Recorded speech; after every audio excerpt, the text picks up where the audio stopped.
You're with Aubrey Masango on 702. Let's walk the talk. We've discussed strategy, we've discussed value, we've discussed all sorts of very interesting concepts in business and in how to create organizations that are effective, that are able to create value.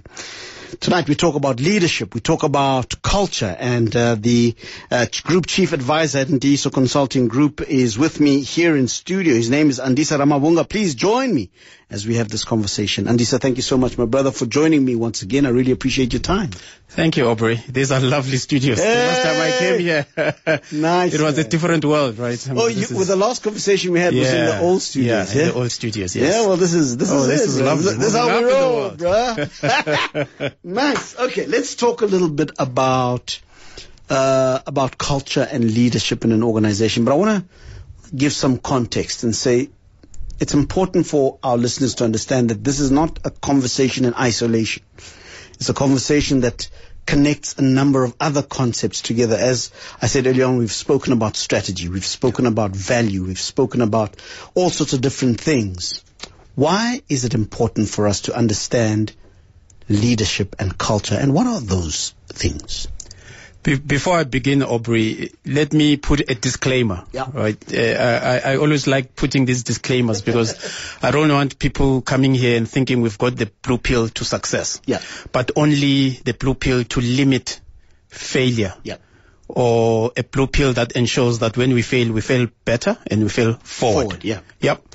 So what we are going to discuss today are really what I call the science of business and the basics of management. It's not by any stretch of imagination. The MBA in 45 minutes. The art of it. I would even like it to pitch it, call it the applied MBA. Right. Rather than a school book MBA. Right. So that's what we're trying to talk about here. So you hear when we talk leadership and culture, we're really talking about the science part of it. So these are I always call them the checklists that the entrepreneur or the potential entrepreneur needs to keep in mind whenever going on an endeavor or trying to build a business or currently in a business and trying to grow it. So there is a art part of it that I would not purport to know anything about. In fact, if I did, I'll probably not be here. I'll be another Elon Musk or the Jeff Bezos of the world.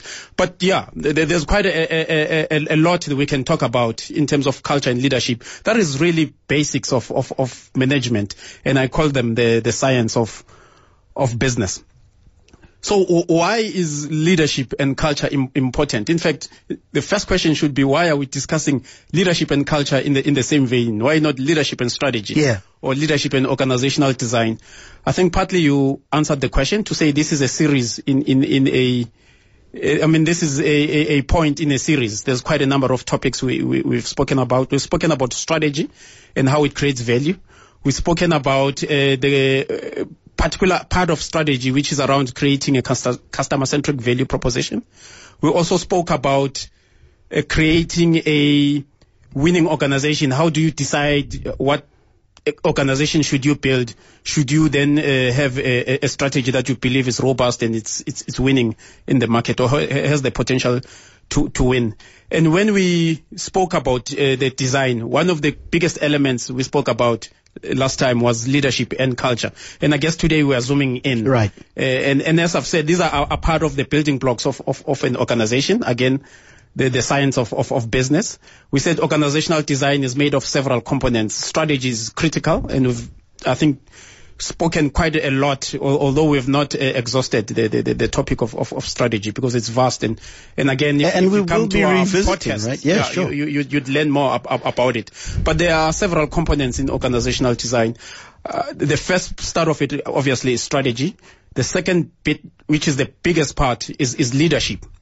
And there are 4 components that we need to continuously align, which is work to be done and really business process management. It's the people element. It's the organizational architecture element. How do we organize ourselves so that we are able to deliver on the business model? And finally is that cultural bit. But the cultural bit, surprise, surprise, you can't talk about it if you can't talk leadership, because leadership are the beginning of a culture of any organization. And let me take it a step back. You'll see more often than not that a business and the culture that it takes is always a function of its founder or of its founding members. Fast forward to when the business, if it's successful and is able to scale and graduate to a corporate level, the culture is then set at the top by the executives who are then recruited. And potentially you'll see that culture by nature as well evolves. I mean, when you're a startup, there's a particular set of individuals with different characteristics that are in the business.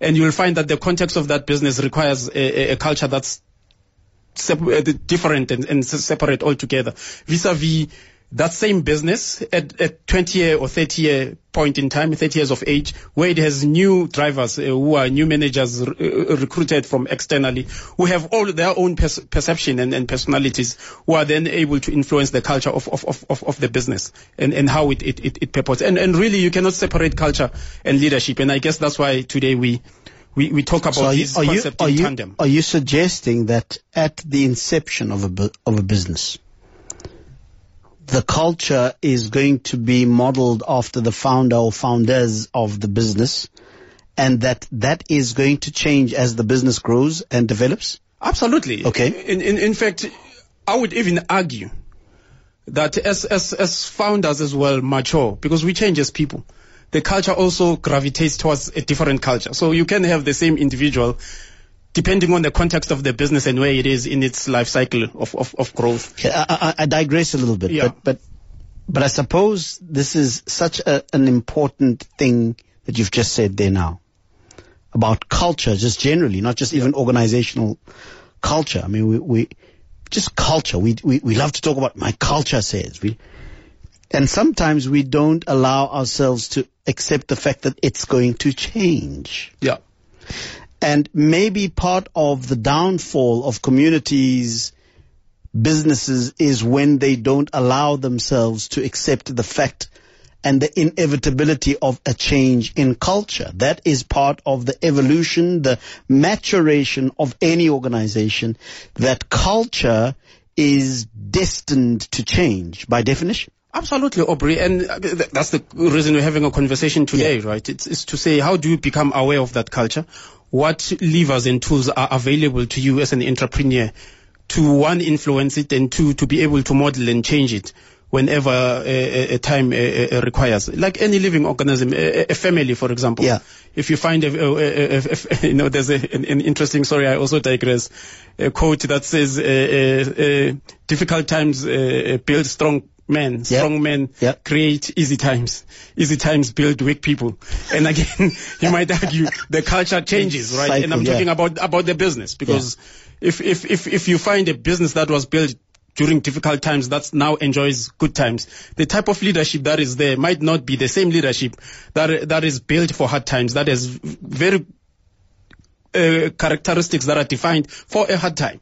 Someone who was born out of a famine is very much different from someone who's born out of abundance and wealth. And the type of leadership and culture that they will bring about is different. And that's natural, I guess, because it's all about how you were brought, what sort of set of beliefs you as an individual adopts in your growing up. That naturally leads to certain behaviors that you adopt growing up, and that then translate into how the organization... But that's critical, though, Andisa. Yeah. It's critical in the sense that if we think that culture is static, whether in the business context or otherwise, that's usually why we can't adapt. And somebody said to me once that the sign of intelligence, or the definition of intelligence, is how we adopt and adapt under various circumstances. And you're saying that we need the elasticity of mind to understand that culture is going to change from time to time as we as individuals who find that business change, as the external and internal context of that business changes, so is the culture going to change. So what I suppose I'm trying to underscore here is that we cannot be incarcerated by the idea that culture doesn't change. Culture changes. Yeah, we can't belabor the point, and we'll move on to the technical nuance of it. But I would argue that the failure of any business, more often than not, we look at it symptomatically. We'll say it's the market that has changed. It's consumer behaviors that has changed. It's potentially the capabilities and the capacity that resides within the business, I would argue it's culture. It's culture, because culture eats strategy for lunch, breakfast, and dinner. That's my purpose. If you create a right culture within an organization, you'll find that the resilience of the organization is so strong that the business itself will weather storms, right? And I can take case in points around changing in technologies. Yeah. For example, where technologies become obsolete and other business go out of go out of business. The fundamental cause for that is not creating enough culture of innovation to be able to create or leapfrog technologies. Because you'd argue that the need for that product, for those companies that have become extinct, has not gone away. It's just the format and forms that have come to life have changed. I mean, I would take the likes of Blockbuster, for example, and sorry again to belabor the American example, the likes of Blockbuster versus Netflix. People are still consuming movies. People are still wanting entertainment. But guess what? They changed the different format of movement. And the funny thing is that Netflix did offer Blockbuster the chance to buy them, and the culture there did not allow them to realize that they needed to leapfrog and therefore build the necessary capabilities. And we can belabor and argue about, but culture is very important for the sustenance of the business, particularly if we're building legacy businesses. What then is culture? I mean, I'm intuitively, I feel I get what you're saying, but concretize it for me. Yeah. What is culture? So I'll define it in three ways, because I think it's quite important to define that. And I don't want to, again, gravitate to academic language and us defining the culture. I would say although I'm, by the way, influenced by a lot by academics because of, again, my background, I'd like to look at it in three ways, right? Ask yourself, how would you know what a culture of a certain family or business or any entity for that matter? You look at it three ways. There's the visual aspects of it, how the portray. I mean, I'm coming here, by the way, and all of a sudden I'm thinking the culture of Google, right? Because of how the offices are innovative, the technology that's in the logos and the artifacts. So there's that level of looking at the culture that a lot of people will look at and say, oh, that guy is a swanky guy, just because of the way he dresses or the car that he is. That is not to mean, by the way, that is his culture. So, but I'd like to put it out there because that's the first port of call whenever we define what the culture is. The second culture is when you scrape deeper, and a lot of organizations have this, would be a set of values. And simply it's exactly that. What is it that a business values, and how does that impact on the set of decisions, choices, beliefs, and thinking and feeling that manifest into action, right? So whatever that business that we build holds, whatever that business holds in high regard. In high regard, yes. Right. Okay. But that's still on paper. Right. By the way, and you see it a lot. You go into a website, you'll see mission, values, state, and and all those mission, things, right? Yeah. And by the way, it's easy to mistaken that for culture, and we all do it. We all have very grand mission statements, and we have a set of values. I mean, we particularly have them at Andisa consulting as well. But I would like to describe culture as those unwritten rules. Yeah. Those agreements that we have amongst ourselves that influences our beliefs system. It influences our view of the world, our understanding of the world, and the way that we act amongst each other, right? You'd ask me now. I mean, I do have a set of what I call values at the business. But if you were to scrape deep down around what is it that actually I value, and what is my basically culture, I'll define it in two ways. It's culture is freedom. It's also a learning. But if you were to read our values, by the way, I mean, I'm sure it's encapsulated in there, because part of what we do as businesses is try complicate and create words, right? But if we can distinct it into a very simple, powerful message to say what is it about. That's then your culture. A lot of people, by the way, will say we are truthful and honest. We are doing this. We've got integrity. We've got that. But you look at what they do on a day-to-day basis. The set of assumptions that they have in their mind, unwritten, but dictates or navigates. Give me an example. Give me an example. Let me pick a very contentious topic, and don't hold me to it. Careful now, because I don't want to say I'm conflicted. But we all value integrity, right? But context in South Africa today says, in order to do work in certain areas, you need to be culturally conversant, technically paying a bribe, right? So now there's this question that says there's a general perception amongst the community, at least unproven, and I did say these are wild allegations, that in order to do business with the state, you need to obviously grease certain hands and palms, right? How do you then say you are a business with integrity, and yet you do this? And by the way, this thing is not immune. Is not a domain only of black business, right? I mean, you could argue big corporates. Of course. Let's talk the big construction. Look at what they write on the wall, the construction mafias, and look at what they do practically. Yeah. Then the question is, what is the real culture? Is that the culture that they purport of development, of this and that? Or is the culture the one that says, we'll do anything that it takes for us to reach development, right? I mean, and don't get me wrong. I'm not saying one is wrong over the No, we're not here to moralize. But what you are pointing out is that culture is the mindset of an organization, and not necessarily just what's written down. No. In fact, I even went to the point to say it's the unwritten stuff. Unwritten stuff. So it is the way we do stuff here that is motivated by what we believe is valuable. Yeah.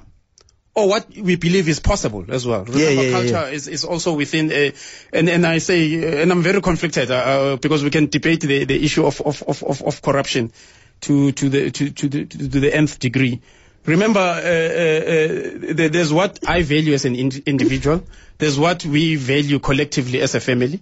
There's what we value collectively as a community. And there's what we value as a country. So we're not living in isolation. And all those values, by the way, are dictated upon. So my culture cannot just be my culture alone. It needs to be the culture that's able to survive in a greater culture of a family, of a community, of a country. So culture is very deep, right? It's both something that comes from within out and something that comes from outside in. But it's getting that blend. Yeah. Because remember, at the end of the day, the business is not about being moral or being exactly. It's about a purpose. I was going to say that we run the risk here of moralizing, right? Because we can get into that space and we can talk about what should and what shouldn't happen. But what we're talking about is what is, right? What is, yes. And what is sometimes is not necessarily what should be. Should be, absolutely. And what we're trying to do here is we're trying to get people to understand what we're talking about here when we speak of culture, and how culture can have so many different faces. Absolutely. How it can have so many different manifestations, how it is influenced by many different angles and realities and contexts, that to simply look at it from one dimension is not to have a full picture of what this thing is. Yeah? Okay. I guess the simple point that I'm trying to make is that as entrepreneurs, let's desist from the aesthetics parts of culture. Well, when I say desist, I'm not saying we should not do it, because if everyone does it, you must at least match it. But be aware of what you are trying to really manage and what matters. So we can go out there and have good offices with nice aesthetics. We do need to put a set of values that makes us collaborate and interact and have a conversation with the world, right?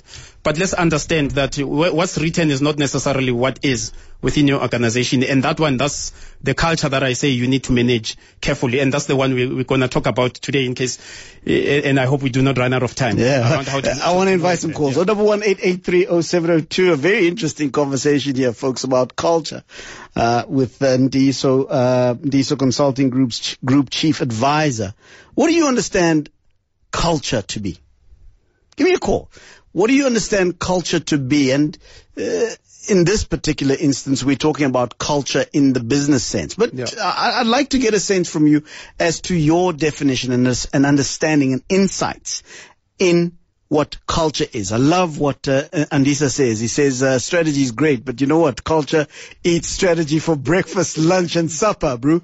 If you don't have a particular culture within your organization, you can have all of the strategy, you can have all of the tactics and whatever, but what actually drives the organization, is the culture of the organization.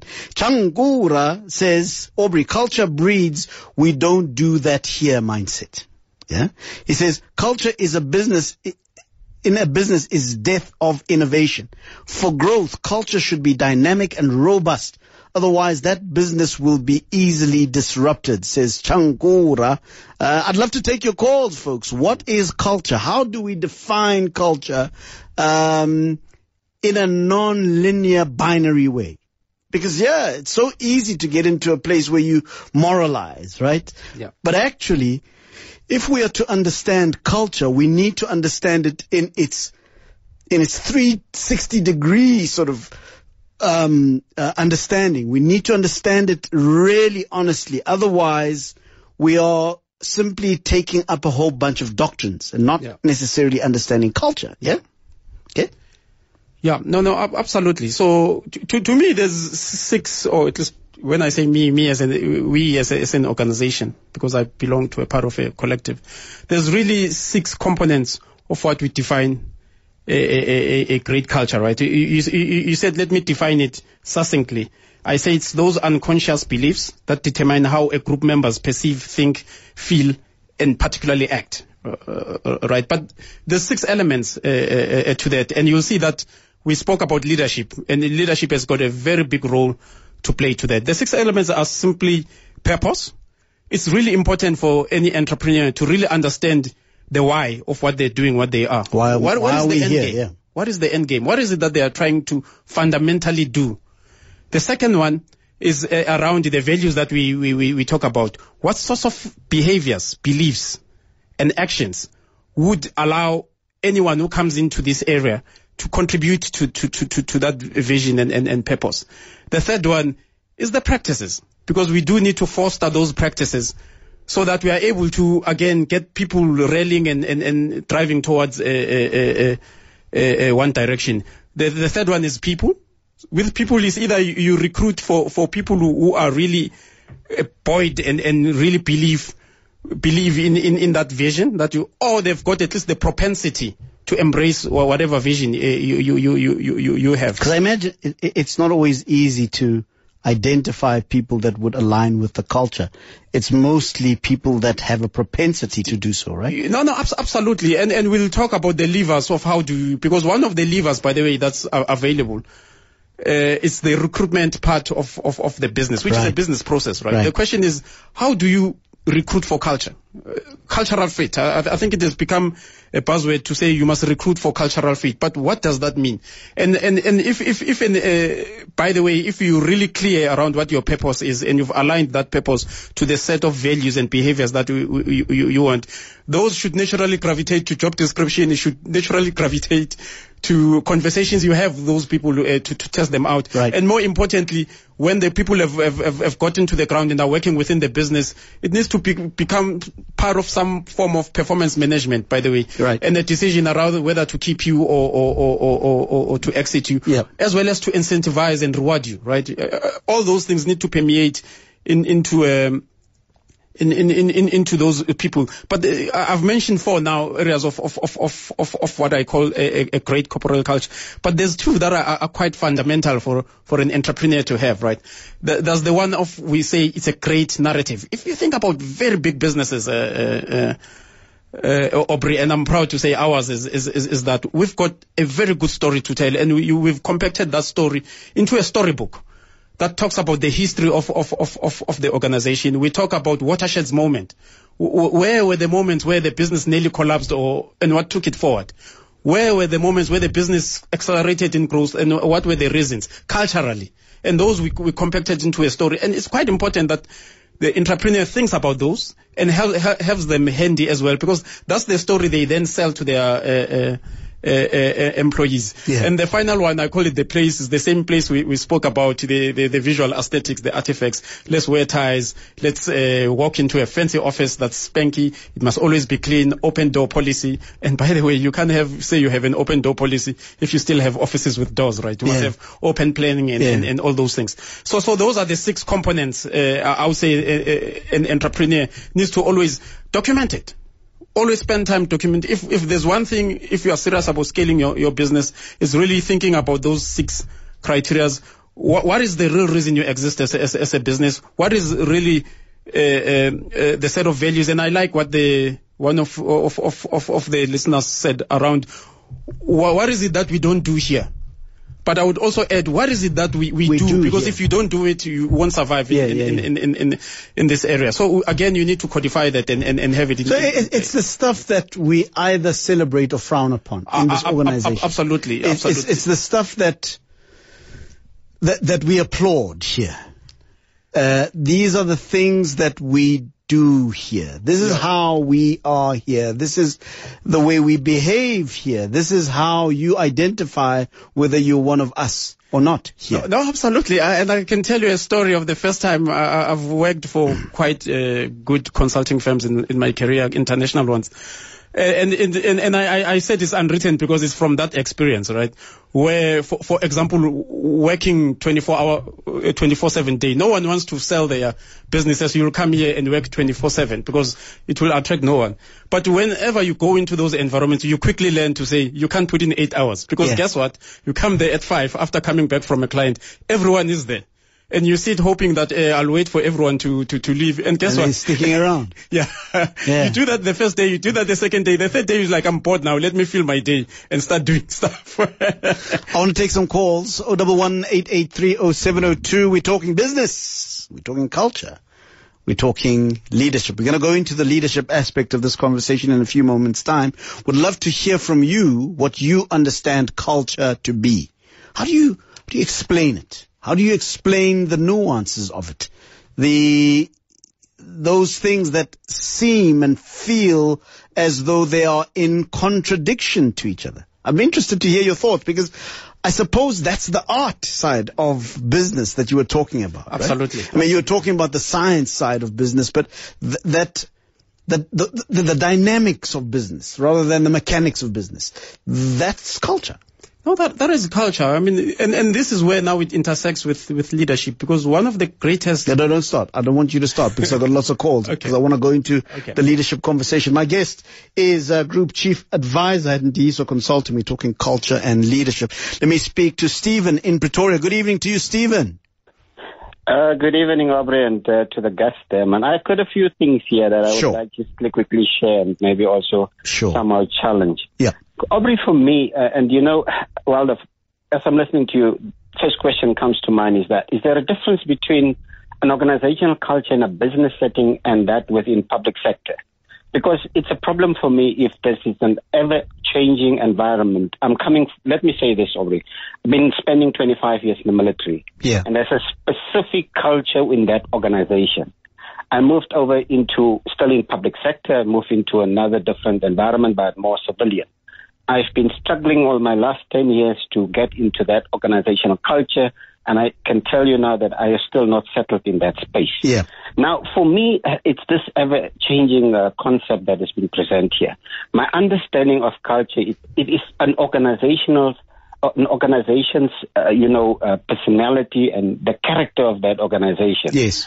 So when you have a situation where there is this ever-changing environment, unless there is a point that says that there are still tenets or basics that remains the same, but we have to keep in line with what is happening around in our environment and how do we, evolve with that environment. But for me, it would be absolutely wrong is that, that in the one sense you have, you would say in this year you have this, next year you have the other. People will not, find themselves settled in that space. I'm having an opportunity now, Aubrey, in government now to set up a completely new department or entity. And I can tell you we are coming from different, environments.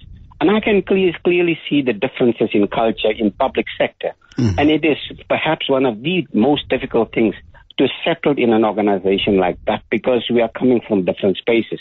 But if you are setting up upfront with all of those things and said, what is it we are going to do here as an organization in terms of vision, in terms of, end state and so on, then obviously you would buy into all of that. But my question is actually to say that there's nothing wrong with a changing environment, but for me it is this ever-changing concept that says that culture must move on. It is not right. Because let me make a final point here, Aubrey. I am from, say, Khoisan descent.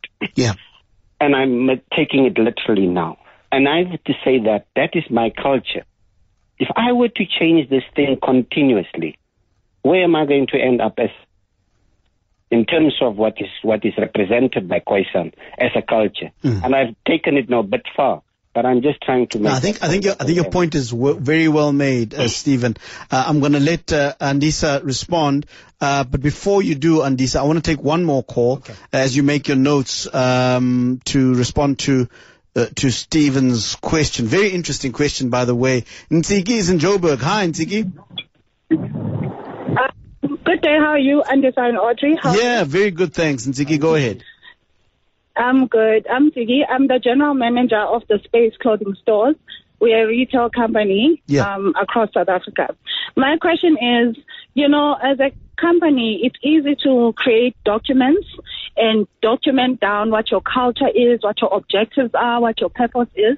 But the challenge is, how do you implement this to the grassroots employees? The everyday sales assistant who's standing in a mall, who's making those sales, who needs to make sure they make their targets. How do we communicate this beautiful corporate culture across all levels of whether it's skills level, education level?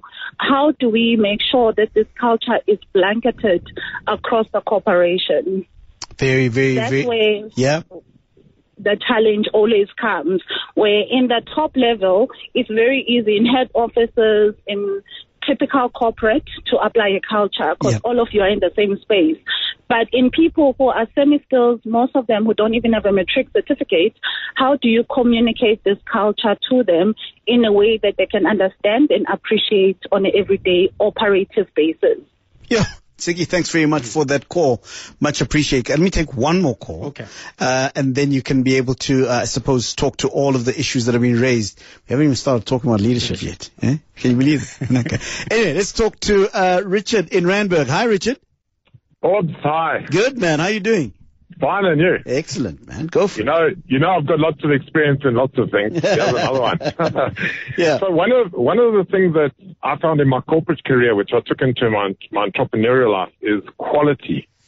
Quality is a culture that separates the men from the boys, so to speak. And if you always... Oh, Richard, are you there? Better, to be cleaner, to be more professional in what you do. It's a culture, and it becomes a self-fulfilling thing because it's a benchmark that your employees or your team have in their mind. Is this the best I can do? Is this the best quality? Is this what the customer would expect? Is this going to wow the customer? Is it going to go further than the customer expects? And it's quality. I promise you, I've used it in so many businesses that I've been involved with or started. It's a winner. Richard, thanks very much for your call. The quality of the culture, yeah? So it's not just the culture, but the quality of the culture. Well, let's go down.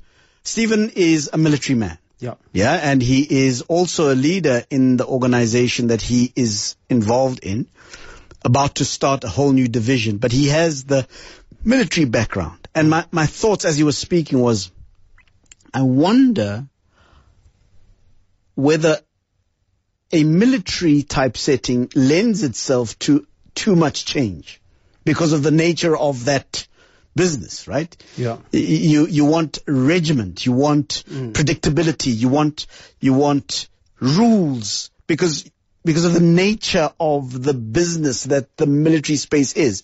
But I don't know whether the same culture that you've got in a military environment would be the same culture that would work in a in an advertising company, for example, where you're looking for a lot more creativity.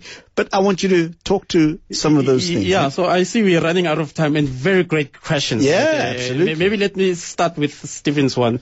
I'm not sure if I'm going to address all his questions, but the first one, he spoke of national culture and business culture. I think let's separate those two, because the national culture, there's a subtle nuance that has to do with nationalism. I mean, people are born into it, enrolled into it from early age, so it's quite easy. And they don't have a choice. Yeah, and it's quite easy to instill. Vis-a-vis a business culture is different. He asked to say, does culture change from year to year? No, that's not what we were purporting, or at least what I'm saying.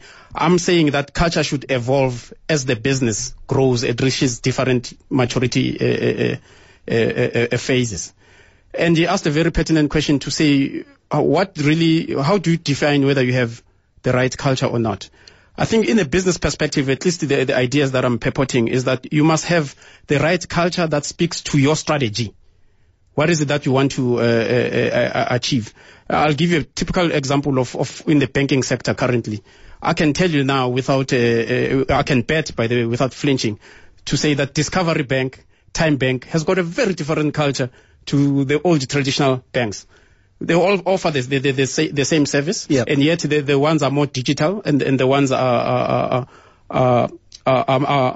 sort of matured corporates. The ones that are still growing, the others are fairly matured, and it's about keeping and delivering on. So the type of culture that you require to manage and grow those, sustain those organizations is different. I had the privilege of going to Discovery today. You'll be surprised that I've been able to register for an account without meeting a person, and I picked up a card. I did not do much except pick it up and activate it myself. Vis-a-vis, by the way, I've been to Standard Bank. I'm a Standard Bank client, where recently I lost my card, but I had to queue for a very long time, had to sit with the banker, and they had to take me through. So it depends on where the organization is and what it's trying to achieve. So at least what I'm trying to espouse is that... I suppose those cultures serve different kinds of clients. Absolutely. Right? Okay. Absolutely. Yeah. But it's also different types of organizations, right? One is digital, one is still very much brick and mortar. And to make it work, you need probably much more technology savvy people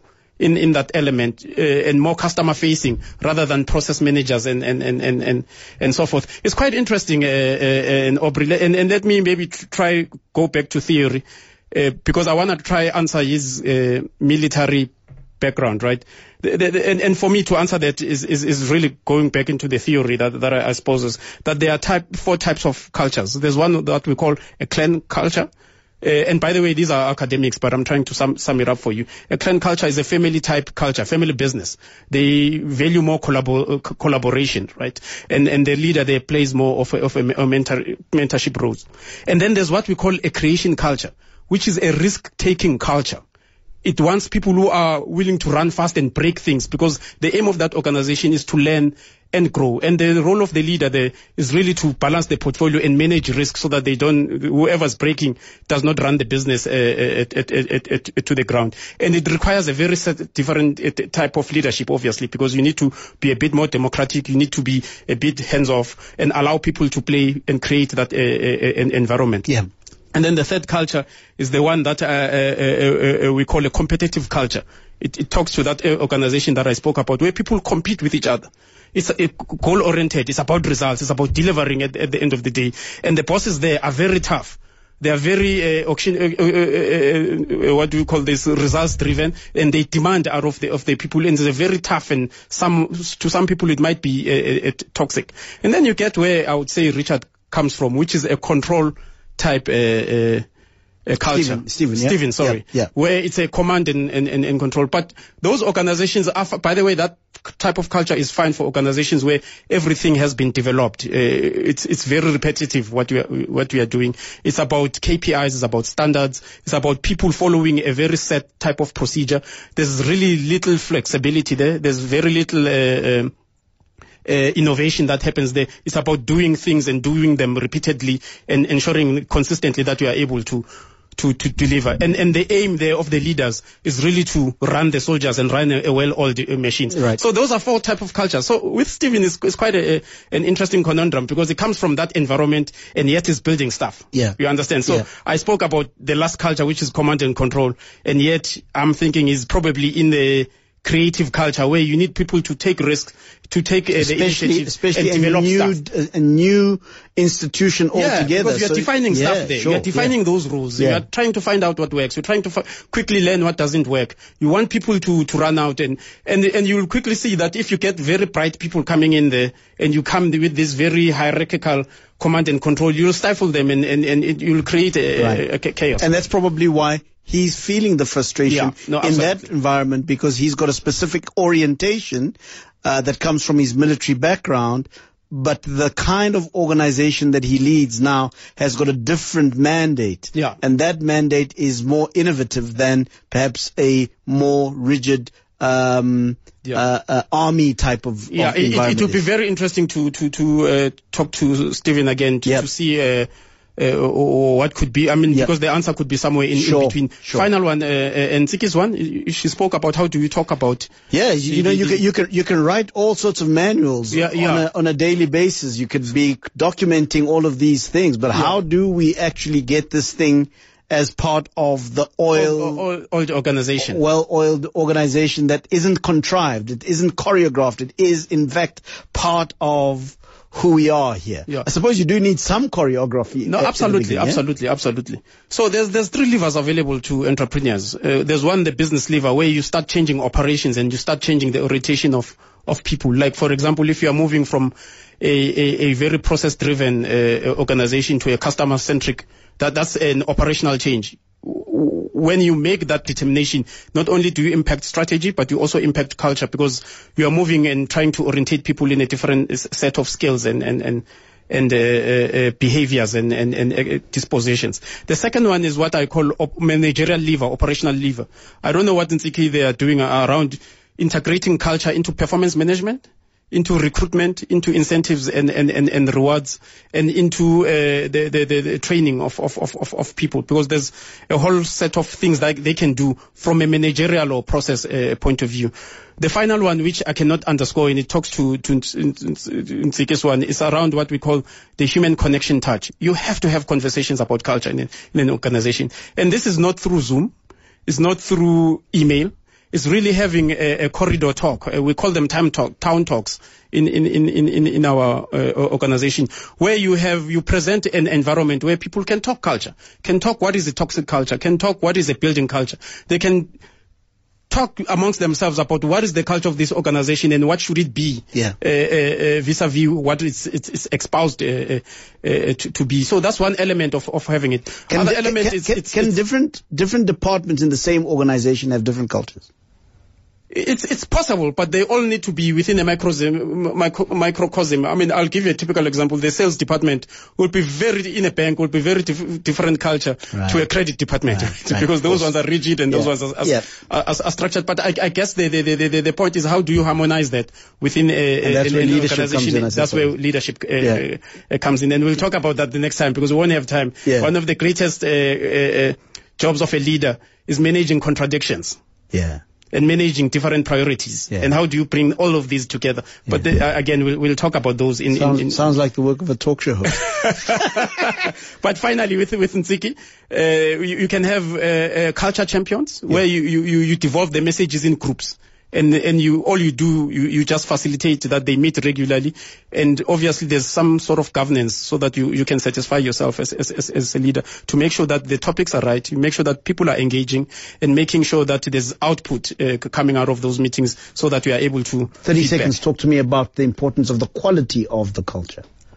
Look, whatever we are talking about now already is to increase the quality of the culture, and I get the impression that I think was it not Stephen Richard is from a retail environment. Those guys are exceptional in terms of building that type of quality, because it's about customer service. But whatever we are doing today, or spoke about today, and if we're ever going to have an opportunity speaking about in the future, it's really about how to deepen the quality of the culture.